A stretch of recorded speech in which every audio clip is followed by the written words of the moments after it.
This podcast includes conversations that involve mature subject matter and may be distressing for some listeners. Listener discretion is advised.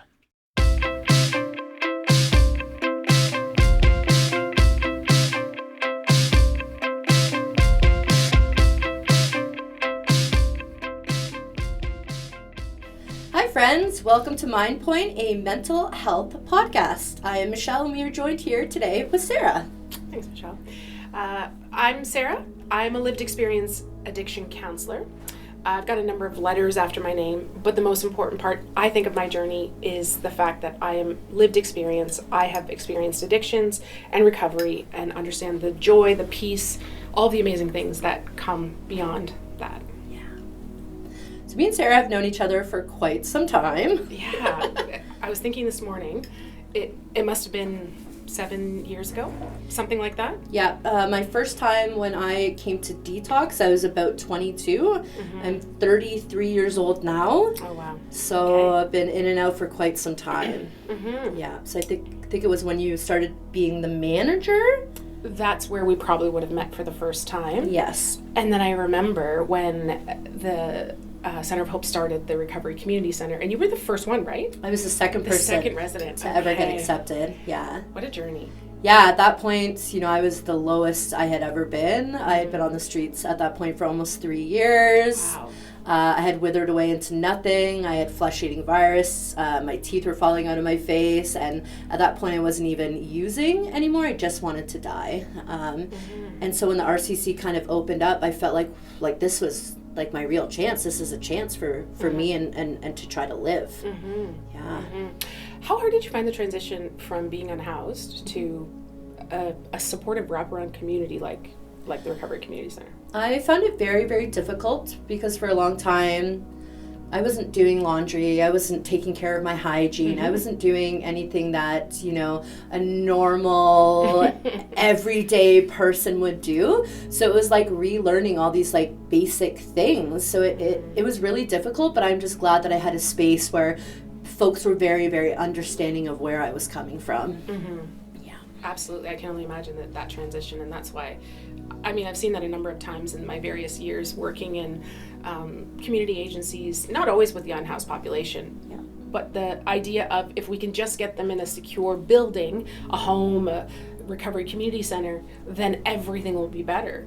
I think that's just the beginning because, as you just said, we don't know how to take care of the basic needs because we didn't have that privilege when you're experiencing Yeah. a lack of housing and supports And even maybe you didn't get taught that when you were growing up, right? Yeah. So like I wasn't taught how to do laundry properly. I wasn't taught how to clean properly. I wasn't even taught how to go grocery shopping, right? I didn't have the support that one would get from those loved ones that are supposed to love you and take care of you and Right. kind of guide you, right? I never even had that to begin with. right. In my clinical lens, that's these social determinants of health. And so there's this idea that, and I had this idea, just stop. I don't know if you know this about me, but when I first met you, I was in early recovery. And so I had my addiction had not escalated to the point that I was unhoused. What I've recognized now is we're just all a couple of decisions away, a couple of bad experiences away from being in the very same position. This idea that somebody who's in that extremely vulnerable, crisis-driven place is because they've chosen it. Yeah. And I had this preconceived idea. I had decided in my mind, and I don't know exactly where this comes from, obviously culture, society, family of origin, lots of things, that if you have addiction, no matter what the substance or behavior is, there's certain qualities Yeah. that you have. And so what I struggled with in acknowledging that I had addiction was I didn't meet the criteria that I had set in my head. Yeah. And so I really suffered probably in the last 2 years of my addiction, thinking I should be able to manage it. I should just be able to, alcohol is my drug of choice. I should just be able to put the drink down and then everything will get better. But I failed to understand that the drink was my solution. The problem was I didn't know how to feel. And part of that, yes, is thinking. Yeah. I've heard it said, we're emotional people and we hate our emotions. damn, I would have done anything to not feel. But I didn't meet that criteria. And it wasn't until I recognized, when I looked at a person who's unhoused who maybe met that criteria, I am you and you are me. Mm-hmm. And I love that stance of oneness. Yeah. To not compare but to identify, because we all felt, thought, our actions and everything like that were the same in each and every single one of us, right? Our stories might be different, but it's the same in each and every one of us, yeah. Prior to you experiencing homelessness, did you have a preconceived idea like I did? I think for me it was always, because my dad was a hardcore drug addict himself, that the standards were already like, I guess, so high that like, if I don't end up like my father, it should be fine, right? Of course. Like, you know, my dad is a hardcore drug addict, so if I smoke a little bit of weed or if I drink a little bit of alcohol, right, I can't compare myself to my dad. But it's just, you know, these ominous warnings. You know, people would always tell me, well, Michelle, you're kind of just like your father. You've got a little bit of an eating thing, or you need to have all this sort of stuff to make you happy. Like, there was just no you being okay with you even when I was little, right? And so I just always thought, well, I'm never going to be like my father. Famous last words. Turns out I'm worse than my father. Ironically, same. Yeah. Same. My father was in active addiction my whole life. Again, alcohol was his drug of choice. And I so harshly judged my parents for their inability, well, my dad, to put the drink down, my mom for not being able to be available emotionally. Yeah. And so I blamed everything on them. So I'm not going to be like them. Yeah. Except for what that required of me then is perfectionism. And I had to be perfect in every single way. Perfect kids, perfect house, perfect job. I had to hold it all together and stuff everything down. But as I read, the more you stuff it down, the more food, drink, sex, drugs you got to take to keep it there. Yeah. To make you feel better. Or just feel different. Yeah. Because I assume it's the same with you, that there came a point when our drugs of choice didn't make you feel better. They just made you feel different. And that was enough. Yeah. At one point I was just a zombie for them, right? Like, instead of brains, it was drugs, you know? And it consumed every last bit of my brain, my thoughts, 24/7. That's all I wanted at the end, right? Started off as it was really fun and I liked it. And then, you know, I wanted it and then I needed it. It's a progressive thing. I'd love to hear your thoughts on when people come to see me as a private practice clinical counselor is the technical term. They often want to know why. Why do I have addiction? Why did this happen to me? I'd love to know your thoughts on, if someone was to ask you, why does one have addiction? What would you say? What's your thoughts?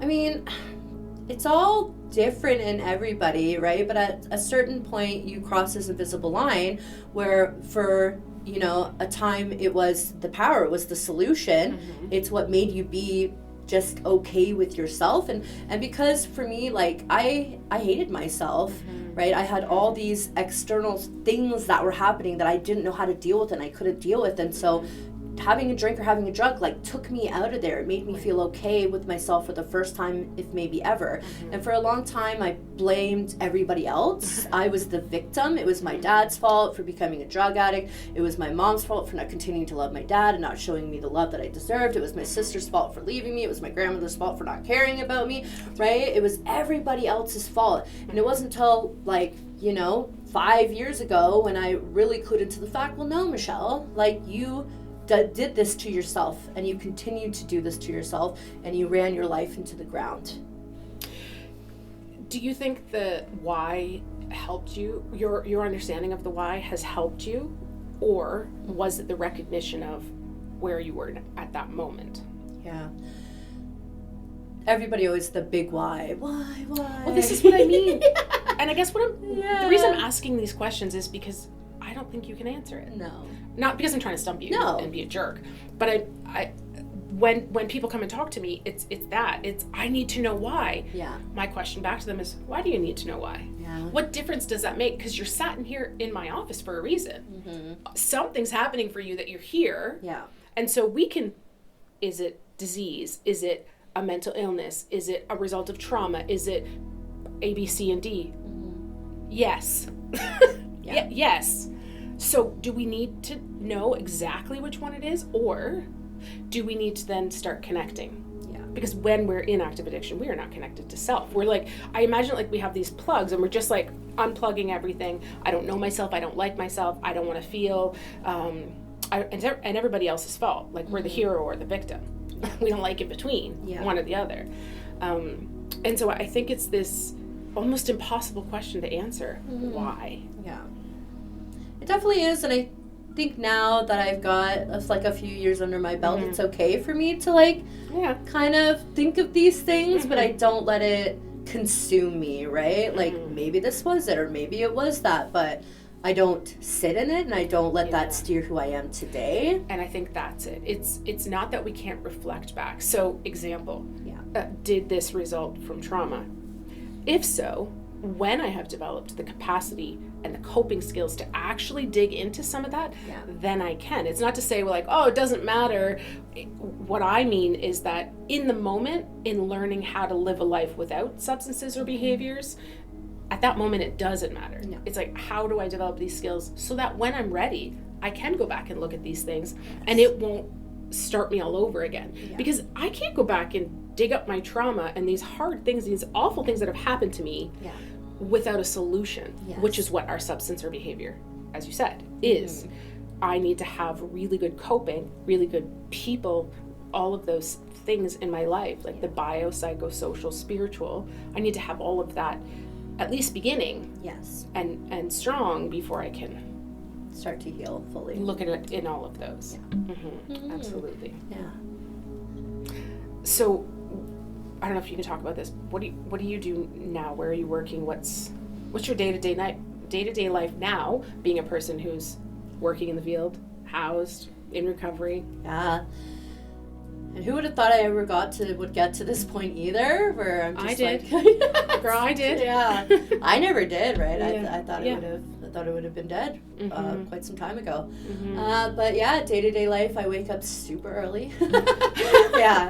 Which is also very new. I wake up early, I get ready, I go to work, and I work for an incredible organization, 519 Pursuit, that helps out our friends facing homelessness and through a friendship-based approach. And this organization has such a hold of my heart because this organization was the one who like came and saw me when I was homeless on the street, and two incredibly awesome women who are just like a year older than me started this, and they were just there and having conversation and making friends and just making me feel as though like I am loved and I do deserve more, right? That real connection piece. And so now that I get to be a part of this organization that like, you know, coincide with God and you know, other connections that helped save my life. And so I get to show up really proud to work for this organization, and people go, oh, I'm shocked you don't get burned out. Well, you don't get burned out when you truly love what you're doing, and I do. And so, you know, we go out to the streets and we hand out food, and we make connection, and we help folks get connected to other resources and whatever they might need. And then I get to go home and hang out with this cutest little bully that I have in my life. And now I have a dog. Whoever thought I was more of a cat person. Who's the bully? The dog's the bully? Yeah, he is a bully. He's an American bully. He's both. I think he bullies you. Yeah, he does. That's awesome. I love it. Yeah, he does. So trust me.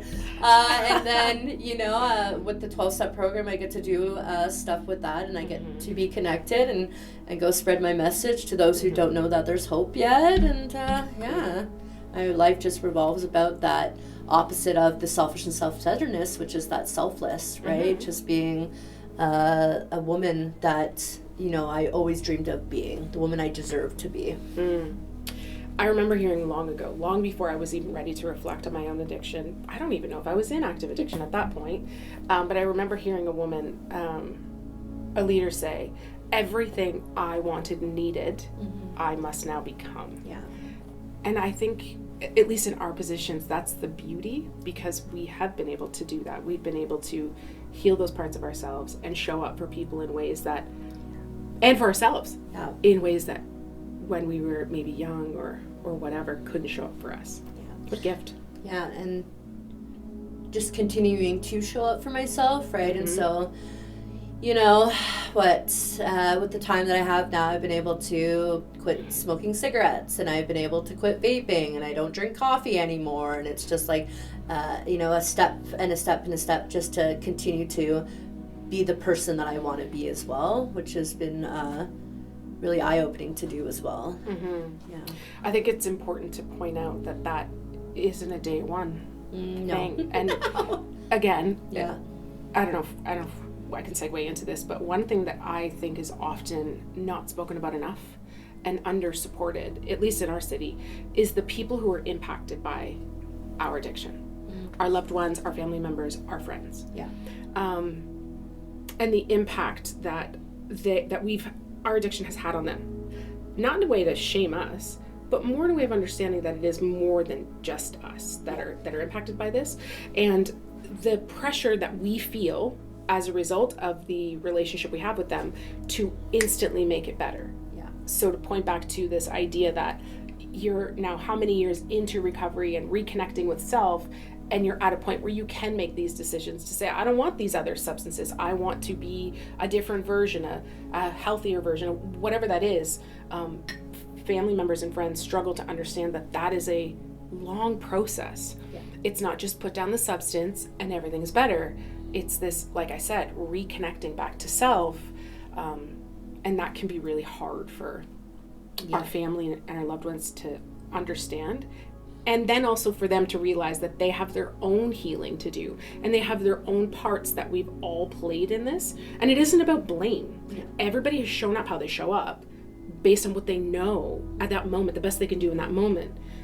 That doesn't mean both sides aren't suffering. Yeah, it's true, right? Like, when I was out on the streets, my dad hadn't heard from me in months. He would always be so terrified, like literally terrified that he would get a phone call from the police that his daughter is no longer with him. And just yesterday, he called me, and he called me the day before, and I was at the movies, and so I didn't get a hold of him until morning. And he was in a panic when I called him, even though I was 4 years in, because he didn't hear from me, right? He didn't know where I was. He didn't know what was happening to me, right? So still in 4 years, right, my dad is still trying to heal that piece that like I'm actually in recovery, and I'm doing okay. I'm okay. Yeah. Still to this day, right? My dad worries about me. Well, of course, he's a parent. Yeah. Of course. Yeah. Yeah, and I think that is something that's significant, because we have these, just as humans, we have these hurts, these wounds, and when something happens that feels familiar to that, it kind of activates that, and so we respond like, oh my God, is she okay? I need to get a hold of her right now. Yeah. And it can, again, activate all of those other behaviors. Yeah. So that is one area that I'm actually quite passionate about. In my work, I do work with people who identify as having an addiction, whether it's substance or behavior. Also, the family members. Yeah, that's good. Because I recognize that it is such a huge gap. How can someone who has their own hurts, their own inability to communicate, their own inability to cope, support someone else or be in a reciprocal relationship with someone when each person has their own work to do? So it's really important. I think it's really important. It is super important because, as they say, like the family gets sick, if not worse than what the addict is. Mm-hmm. I use this diagram. I just touched my mic. This diagram of like, and I'm sure you've seen it. The thought, the craving. Basically, the thought or the activating event that sets us off, right? So then there's the craving. I want to avoid the pain. I want to avoid what I'm feeling. I want to change how I'm feeling. So then we set ourselves up for our behaviors or substance of choice, and then eventually we use, and then it perpetuates the survival and pleasure, system. So I explain all of this to family members so they can understand what's happening for their person. Yeah. And I said, and now I want to explain it to you from your lens. And they're like, she talking to me? Yeah. My lens. And so I say, let me paint a picture for you. Your person with an addiction does something, says something, doesn't answer a phone call. You don't hear from them. And so immediately that activates you. And you want to avoid that pain, that emotion, that feeling, whatever it is. And so you now set up a bunch of behaviors to receive your relief, just like we would set ourselves up to use, to drink, to whatever, and then we do the thing, we get the thing. And so I explain all this to family members. I say that behavior could be interrogating. It could be tracking, following, hugging and smelling. Could be shaming. It could be, the list goes on and on and on. I joke and I say, as people who have family members or people who love someone with an addiction or codependence, we could qualify as FBI agents because we can investigate better than anyone. I could find whatever information I want and I need. And so I explained kind of those behaviors, those habits. And I said, and then we get our substance of choice. And like, yeah, but I don't use. And I said, you don't use substances. I said, but let me ask you, once you find the thing, once you find the answer, once they give you the question, the answer to the question that you think you want, how do you feel? Well, like, I feel better. And I was like, how long does that last? They're like, well, not long, because then I start worrying again. And I said, so I suggest that the information gives you a sense of control. But then just like somebody who abuses a substance, it only lasts so long, and then we need more. Yeah. I would suggest that your drug of choice is information and control. And then they're like, damn it. Yeah. Obviously, it's not exactly, I don't think information and control is a psychoactive substance, but it provides the same relief. Yeah. Well, at least maybe not the same relief, but it gives relief in the way for them that a drug or substance would for us. Yeah. And so again, it's about different coping skills. That life becomes their only normal one as well. Exactly. Like you just when you were explaining that, like my dad's wife popped into my brain because my dad's, to this day, he's still in active addiction. Okay. And his thing is, Christmas morning he always gets a bunch of money from her. And she always gives him a bunch of money no matter what, always on Christmas. And so he'll call up his drug dealer automatically, and he'll be, oh, I'm just going to go get a 20-piece. I'm just going to go get a 20-piece. And he'll take off, and he'll be gone the rest of the day. And I'll come over there, and then we'll go on a manhunt for my dad. She's like, you'll either be at the casino parking lot or to be in the Walmart parking lot. You'll be in one of those parking lots. And we go there, and they'd be like, okay, well, this is the last time I'm doing it. I promise it. She's like, okay, fine, I forgive you. And it's just like, right. She now has the relief. Yeah, she hears what she wanted to hear. But like clockwork, every Christmas, it's the same thing that happens. Right. Yeah. And so we stay in the cycle of suffering. Yeah. Because it feels familiar. And to our bodies, that it tricks us into thinking it's safe. Yeah. We know logically it's not. No. Same thing with our substances. We know that they're hurting us. We know that we're going to feel worse after. Yeah. But we do it anyway. Yeah. Just can't stop. I want that relief. I want that to not feel what I'm feeling.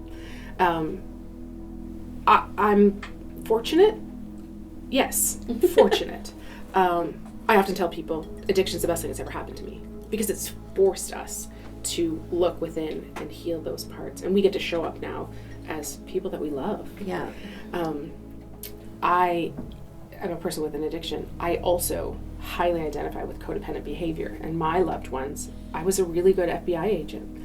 And what I recognized now is that behavior of seeking control and information fueled my substance use because I couldn't get relief from it. It wasn't enough after a while. So I had to go for something harder, So that information control didn't do it anymore. So I needed a substance, and that substance was my solution for a while until it became now part of the problem. And that started to create more pain and more hurt within the relationships with my kids and family members and everything else. And it's very complex and tricky to navigate. So do a lot of hurtful things, pain, humiliation, suffering, and you get a mental blank spot and you forget that you did all that or that stuff happened, and then what do? You go and pick up that drug of choice, whatever it may be, once again, and around and around and around. I think it's important for us to talk about this idea of our turning point, our rock bottom. I'd love to know your thoughts around that, even that terminology. Yeah. I mean, obviously everybody's rock bottom is different, right? Like my rock bottom for me was, being on the corner of Dundas and Wellington on top of a heat grate and had being there for so long that people were walking over me to get to their bus stop, right? I'd become part of the sidewalk. I was living in my own filth. You know, I had a rat's nest in my hair, and I just wanted to die. I would go in and out of consciousness, and I would wake up, and I would start bawling my eyes out at the fact that I had just woken up, right? Like, for me, that is like, I couldn't picture for me getting any lower besides death. Like, that's For sure. That's pretty low, but obviously everybody's bottom is different because everybody perceives their pain differently, right? And so for me, yeah, I do think that was the rock bottom, and that was that turning point for me, where I had this moment in my brain where I said to myself, or somebody said to me, whatever that might have been, that I needed to go to detox. Right? And so I picked myself off the ground and I went to detox, and it just so happens that the RCC was opening up then.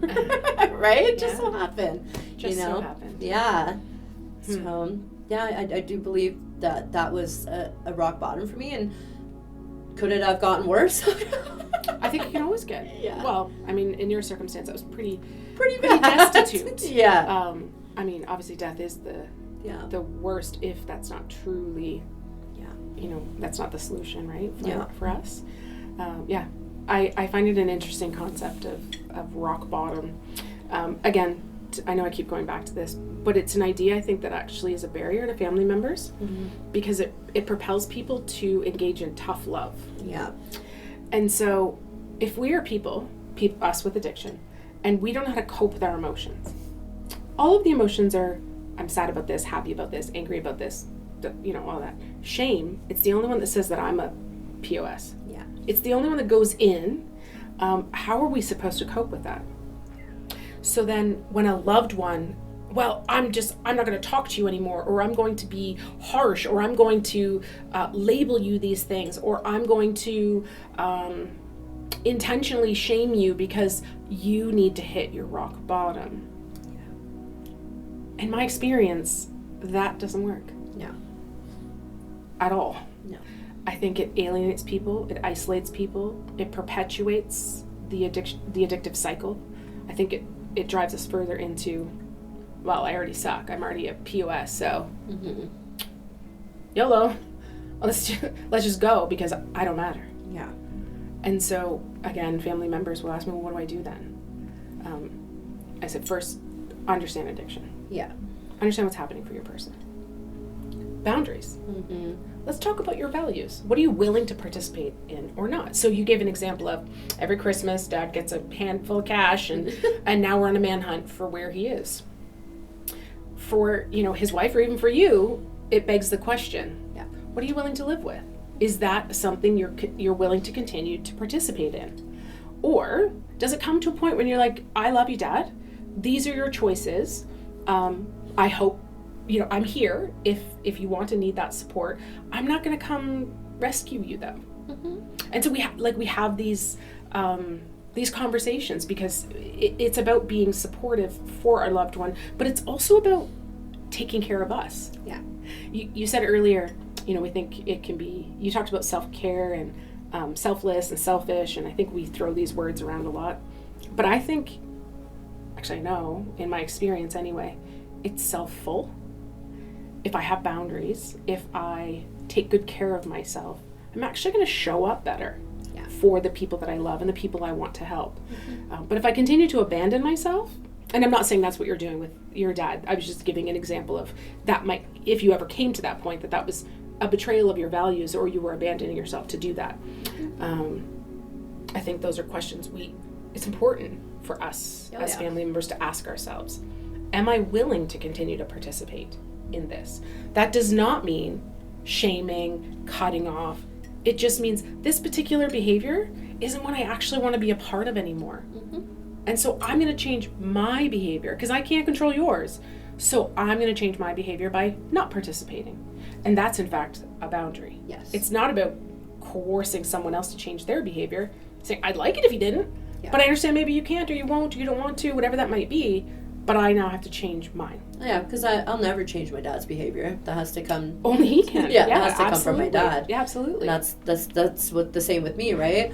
Like my mother was a bleeding heart, right? Like she would have said and tried anything she possibly could for me to not have been the way that I was, but I never heard it. Never even went through the first year, right? You know, and she had to do what she had to do for herself, right? And I just went on my destructive path that I went on. Right. And love in those relationships can be, I need to take a step back, or I can be available in these ways. It isn't about shaming. It isn't about tough love. I think that just perpetuates it. And at that point, I don't think I'd spoken to my parents in over 2-3 years. Okay. And at that point, I found out over Facebook that my mother had passed away and I missed her funeral, right? So yeah. Done a lot of healing with that as well. You know, my mom loved me and I loved my mom, and that's what I think, right? And so yeah, for me, I definitely think that like I brought myself to that rock bottom, right?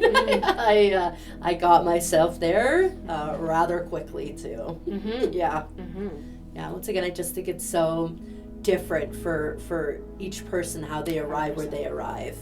Yeah. 100%. Yeah. 100%. It is a very personal journey. Yeah, it is. Yeah. And even as we're talking, I hear in all the parallels, all the similarities, even though our journey in addiction is so very different, these pieces are so the same, which again just reinforces this idea, I am you and you are me, and there's no I didn't sleep on a grate so my addiction was better. Like that's bull. Oh, it is. I don't know if we're allowed to swear, but it's bullshit. Yeah. You bleep that out. Because yes, I did not experience the same things as you, and I didn't experience my addiction in the same ways as you, and vice versa. But that doesn't mean that there's any kind of a power imbalance or a hierarchy. No. And I often say this a lot to my clients, that I am you and you are me. I just have a couple letters after my name. Maybe I've been at this recovery healing journey a little bit longer, but we're not different. I don't sit in a chair higher than you. Like, yeah. Yeah. And I've never ever thought that for 1 minute. Yeah. And actually, now that I think about it, you worked at the Salvation Army before you became manager. Yes, and I was in active addiction. Yeah. Yeah. And you wouldn't have even guessed looking at you. Well, and you know, right?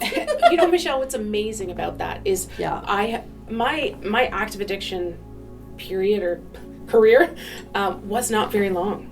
I didn't drink through my 20s. In my late teens, I was having kids, and then I had kids in my 20s, and I was just busy fighting for my life, trying to stay alive, raising kids. And then, because I needed to be so perfect and everything had to be so perfect, we started going to church. Yeah. And then, because I have to do everything perfectly, I had to become a pastor, don't you know? And so it was actually while I was pastoring that my active addiction began. And so I never drank on the job or drank before I would go to work, but I guarantee every single night I was, and there was a lot of mornings where I showed up hungover. I'm not proud of that, of course. None of us are proud of that, but no one knew. Very few people even questioned, even people we hung out with. Even my husband didn't really know. Because we're slick, or at least we think we are. Yes. For a while. Yeah. And he would drink with me, but he didn't know I was out drinking him 3 to 1, because I was, again, this perfect little housewife. I would go fill up his drinks. Well, he didn't know I was down in 2 while I was in the kitchen getting us a next round. He had no idea. He just thought I was a lightweight. Yeah. It was actually my third born son who started to question it and would say, do you really need that drink, Mom? I wasn't hearing it. I was like, do you need to be in the kitchen with me right now? Do you need to mind your own business? I wasn't hearing it at all. Yeah. And then there was actually one woman on a Sunday morning at church. She gave me a hug and she's like, have you been drinking? I was appalled. How dare she ask me? No, I'm hungover. I wasn't drinking. Yeah. And then I worked at the Salvation Army, and I really loved working there. I loved it so much. It wasn't that. It wasn't working there and seeing people wrestling with their addiction, because remember at that time I didn't see myself as the same. No. It wasn't, it was not even, I couldn't even at that moment see that. And I was also in school at that time. I was in university. I was at King's studying social work with the second year going into social work.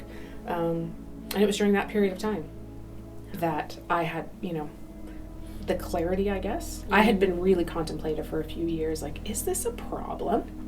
And I would ask my husband, do you think we have a drinking problem? He'd be like, no, we don't have to drink tonight. First of all, don't get crazy. I was just asking.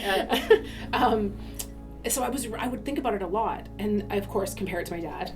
Well, I wasn't like him, so no. And you have these moments where you come to yourself and you have clarity. Yeah. And it was my youngest daughter, actually, it didn't ask me a question, she made a comment. And I had tried moderating, because I can quit whenever I want. I had tried moderating. I had tried only drinking on Fridays and Saturdays. I had tried only drinking certain things. I had tried, I had tried all the ways.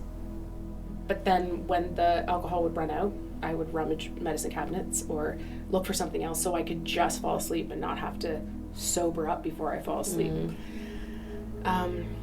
And so one day we're driving in the car, and she says, I was complaining about a stressful day. I don't know what had happened. I was working at the Salvation Army at the time. I don't even know what happened.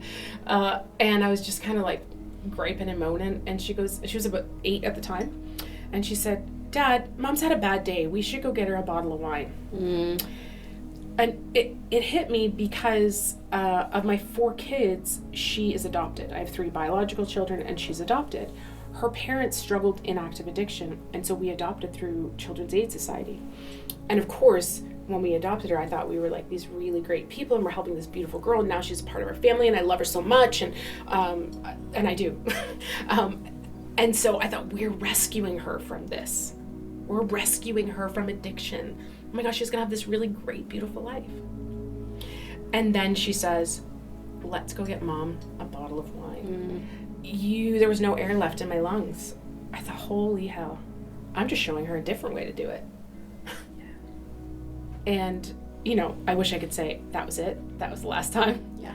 It took a couple more weeks, but that was the last thing for me that really, like you had that moment of go to detox. Yeah. That was like a divine thing that came out of her mouth. And it seems so innocuous, but for me, it felt solidified it. It was like, I can't keep doing this. Like, what am I showing her? How am I helping her? And I saw the escalation. I saw the progression of it. We just started with drinking, and then I'm rummaging through medicine cabinets, and it's that was my rock bottom, as you call it. I don't know if I don't love that term. No. I think it's really, I just recognize the resources that I have, and it reduces my fear to do it, because we're terrified. We're terrified to get sober. Oh yeah. Because then what? Yeah. What are we gonna do? Always. It's always that question, especially when, for me, being out on the street and going to detox. Okay, well, I'm gonna just go back out to the streets. Now what? And what am I gonna do when I'm on the streets? Well, how am I gonna survive? Right. And like we kind of began with, because you didn't have any other skill set at that point, what else were you going to do? And I think this is a real issue. Yeah. I don't want to get super political here, but it's like, there's not a housing shortage. No. There is a resource distribution problem. Yeah. In the world. But we see it here where people come into detox, or people come into somewhere like the Recovery Community Center, or wherever, even treatment. I've worked at treatment centers as well. And what happens then? Now I have this newly acquired skill. I don't have a job because either I have been unhoused or I got fired because of my addiction. Yeah. Now what? Yeah. Now what do I do? Well, the only thing I know is that. Yeah. And so without that wraparound support, what is a person supposed to do? Yeah.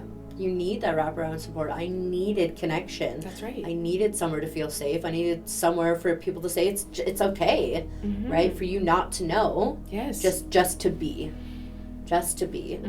Right? And still to this day, I'm still trying to figure things out. Do I want to go back to school? Or even just do school? Is there something I want to continue to do? I'm still, trying to figure out life, right? Right, and it's a beautiful journey. I think we don't end until the last day we suck air on this planet. Yeah. I hope anyway. Yeah. I hope I'm always considering Yeah. growth and Yeah. aspiration. Yeah. And that's still new Yeah. to me. Yeah. Absolutely. Yeah. Absolutely. It would be. Yeah, it is. Do people, I had a question I wanted to ask you as we were talking and now it's escaped. It's gone. It's gone. That's okay. It'll come back. Yeah. I feel like it was a good question. Was it? Yeah. Should come back, yeah. Damn it, I hate that when that happens. Yeah, so I guess what's the, how do we navigate helping people Yeah. in our various ways that you and I do it, knowing that there isn't always the resource or the wraparound for them? How do we not get discouraged by that? Oh, that's a good one. And once again, you don't want to bring politics into it or nothing like that. But like for me, I just try to show up like Allison and Amber with 519 Pursuit showed up for me. You know, just kind, smiling, being caring, showing that, you know, I appreciate them and I want that friendship for them and I just want to be there for them, even in any capacity that they would have me be there for them, right? Yeah. And just try to show them that they're worth so much more. Yes. You know, and that's what I do when I'm out there, right? Even if I've had a bad morning and I still show up and I still smile and I still be there, because that's what I got and that's the woman that I want to be like they were for me. And what I hear in that is there is my service, my love, my compassion, Yeah. how you show up, how I show up, is without an expectation. Yeah. I show up, and I think it's the same for you, I show up the way I do because that's who I am. Yeah. I'm not expecting any sort of an outcome. Yeah. You get to design that and decide that as I'm working with you. Yeah. I don't tell you what that is. I don't impose that on you. Yeah. But I show up consistently with my clients and I hope in life to the best of my ability with that compassion, with that understanding, Yeah. with lacking that expectation. Yeah. Now that's harder in family relationships. Yes. But yeah, I think that's what I heard you say. Yeah. Right? I just want them to be them and I will just show up being me, right? And that's it, and just walk with them, whatever that journey may be for them, wherever they are at, and just meet them where they're at. If you could pick one thing, what's your favorite part of your job? I think my favorite part of my job is seeing somebody that I was on the street with who I haven't seen in a really long time. So just like being able to like give them a hug and a smile and just knowing that they're okay and they're safe, and then that just being something that I always enjoy is seeing somebody who I haven't seen in a really long time and just knowing that they're okay. Yeah. Do you take it home with you sometimes, the worry? Yes, especially during winter. Yeah. Winter this year was absolutely brutal. You know, to the point where we had a gentleman whose feet were frozen to the ground. That's how brutal it was out there. Yeah, so the worry was brutal. Yeah. How do you manage that? In you? Yeah, in me, just a lot of self-care, going to meetings and talking about it, not stuffing it deep down inside me, right? We know what that leads to, right? Yeah. It ain't going back. It ain't going down like that. That's not an option. No, or I have a good cry, or I scream, or, you know, and I just get it out, or I listen to music, or I do something art therapeutic, or something mindful, right? And I just try to get it out there. Yeah. You don't own it. No. No. No. I think that's one of the most important things. And again, I think that goes hand in hand with the expectation. Yeah. If I have expectation that you're going to get better by whatever means I think you should get better, then I'm going to carry that deeply as my responsibility, my ownership. Yeah. But if I recognize that I get to show up loving and compassionate, hands open, Yep. and what you do with that is solely yours, I think that can make it easier then for us to be able to trust that and not own the outcome, which would be so heavy. Yeah. Yeah, and just also knowing that I'm not doing this alone, this work alone either. There are so many people who are wrapping their support around the individuals who I work with and who I consider friends. Yeah. When you're working with somebody and they're ready to take the next step and they're ready to do what you did, what's the first thing you do? The first thing I would do is call the detoxes, right? If they're ready to go, call the detoxes and go for a drive to our locker room. We get them some clean clothing, and we just have conversation there and get them to where they need to go, right? When I was in detox, many times I had absolutely nothing, and Allison and Amber would always show up with a duffel bag filled with stuff that they knew I would like, and my favorite chocolate and my favorite, so just having that, once again, that connection piece, just continuing to show up as a friend. So as a person who doesn't work with the unhoused community, my work is a private practice, and so it's people with insurance or they pay out of pocket. I recognize that's a bit of a gap in service because there's a lot of crisis and frontline, and then there's elite treatment, and there's not a ton in the middle. Yeah. For the people you work with, that you're the friends that we have who are unhoused, after we get through detox and we survive that that week or so journey, do you continue to kind of follow them and have a connection if they go off to treatment or whatever that might be? Yep, if that's something that they wish to have, we of course do that. The hope and the goal, of course, is for them to get more resources while they're out and they're doing the treatment and everything like that. Like, our doors are always open if, say, they want to come back and volunteer, or they still need a meal, or they still need that kind of support. We're 100% always willing to be there and to do that for them as well. But once again, the goal is to just get as many resources as possible to help them out as well. And so for me, I'm driving along and I see one of our unhoused friends, or I leave the grocery store and they're sat there. What any average citizen, what can they do? What should we do? Obviously we can't solve anything in that very moment. Yeah. I know what I do, but I want to hear from you if the average person in the community was watching this. Yeah. What do we do? How do we help? It's just your comfortability as well. Like, are you willing to go up and be like, hi friend, how are you? Is there anything that I can help you with? Is there something you're needing from the grocery store? If you feel comfortable even giving somebody $5, like, what is a person's comfortability? How are you? Goes so far, right? Yeah. Just being somebody who's going there, who's not judging, and just offering a kind gesture, right? Like, hi, how are you? Is there anything I could do for you? Do you need some food?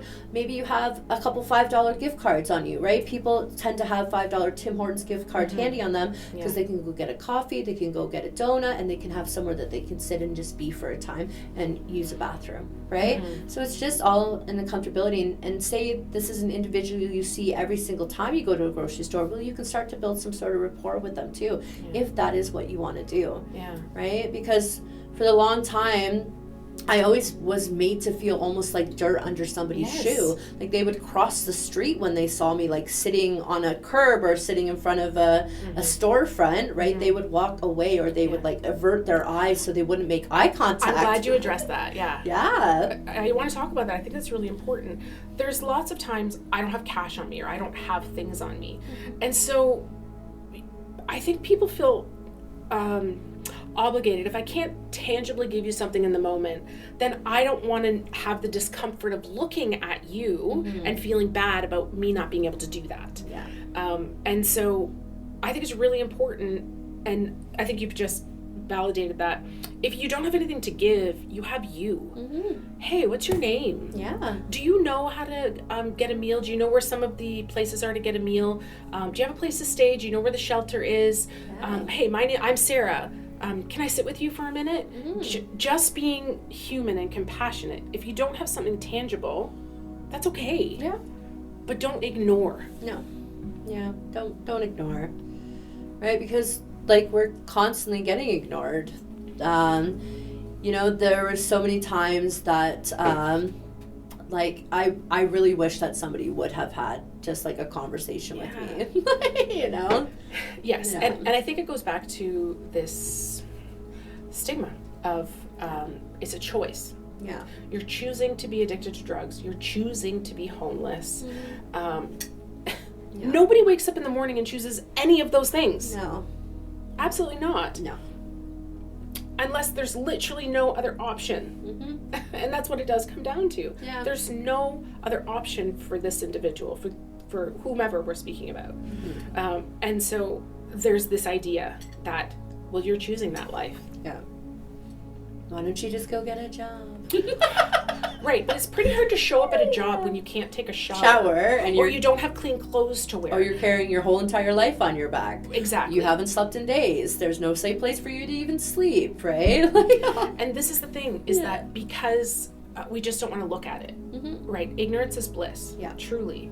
And so if people don't understand that, then I'm going to believe that you choose that. But the moment I recognize, how is somebody supposed to go and work, even if it is at like a fast food restaurant for minimum wage, if they can't take a shower and they don't have clothes? Or what if the shelter's full? They don't have an infinite amount of rooms. They don't have identification. There are barriers. Yeah. So it isn't just about like quit your drug or whatever and get a job and get a house. There are so many barriers for people to be able to be successful in those most basic things. Yeah. It isn't a choice. How do we help educate? I mean, obviously we're doing this podcast, Yes. so share this with your friends. Yeah. But how do we help people recognize this is not a moral failure of a human being? Yeah. This is a lack of capacity and resource. Yeah. How do we help? Just keep having the conversation. Just keep talking about it. Show up, right? Just the realization that, hey, this is literally somebody's daughter. Or this is literally somebody's mother. Or, this is somebody's son or their uncle, right? Like, this is a human being. This is somebody. Yeah. Period. Yeah. Yeah. Yeah. Just keep talking about it, right? Well, and I think people have this idea, addiction doesn't affect me. Well, if you don't know anybody who has addiction or love anybody who has addiction, at the very least you're paying taxes. Yeah. So it is impacting you. Yeah. It impacts us all. But I don't very often speak to people. Now, I understand I'm in a position where people naturally are drawn to me to talk about these things. But even in other parts of my life, do I speak with people that don't have an experience with loving someone, being in a relationship with someone, or they themselves? Not very often do I run across anybody. They're like, no, I don't know anybody who has addiction. I've never struggled with it myself. Addiction, I don't even know who is that? I don't know that. Actually, I don't know if that's ever happened. Yeah. So, again, it's about this spectrum Yeah. of severity, how addiction has progressed. Yeah. This idea of a hierarchy. Yeah. Addiction only looks one way. It certainly can't be a pastor. Right? Yeah. Affects all walk of life. And for me, that's one of the reasons I love having these kinds of conversations, is that there is this assumption that addiction only looks one way. Yeah. And really there are people who haven't reached that depth of suffering, who are suffering with addiction, but because they have this preconceived idea, society paints this preconceived idea, well, it must not be. Doctors, lawyers. 100%. And so the challenge let's talk about that actually. So this would be this demographic of people that, can't take weeks or months off work. They need to be present in their employment, are not going to access frontline services. There's beautiful services here in London that support this. They're not going to go there because, again, the concept, what do? And there's beautiful 12-step programs, which I participate in, and it's one of the pieces of pie in my recovery pie, is 12-step. But for some people, they're significantly uncomfortable with that. Yeah. So what do? Where do they go? I have someone who's very close to me who's a nurse. And she had no idea about treatment centers. She had no idea about detox. She had no idea about 12-step meetings. She was told to go to the specific meeting that was for professionals like that. Oh, I know, yeah. Yeah, and then that was it. She was like, okay, well, now I'm still going to have to live with all this shitty feeling that I feel. Yeah, right. What do I do now? I don't want to live like this. And that's exactly what I mean. Yeah. In my experience, when I first got sober, legitimately, and I don't know why or how I got to this place in my thinking, I didn't know women could go to AA. I legitimately thought it was just like this man's club. Yeah. I don't know where this came from for me. And I was working at the Salvation Army. Like, you would think I would know this. Yeah. But again, it was this me versus them. Maybe I disqualified myself. I don't know. I suspect that's probably it. Yeah. Why I had this idea, I certainly didn't know. This was before I was at working in withdrawal management. I certainly didn't know about treatment. I didn't know about any of those pieces. And so the first 7 months of my recovery, I just hid. Yeah.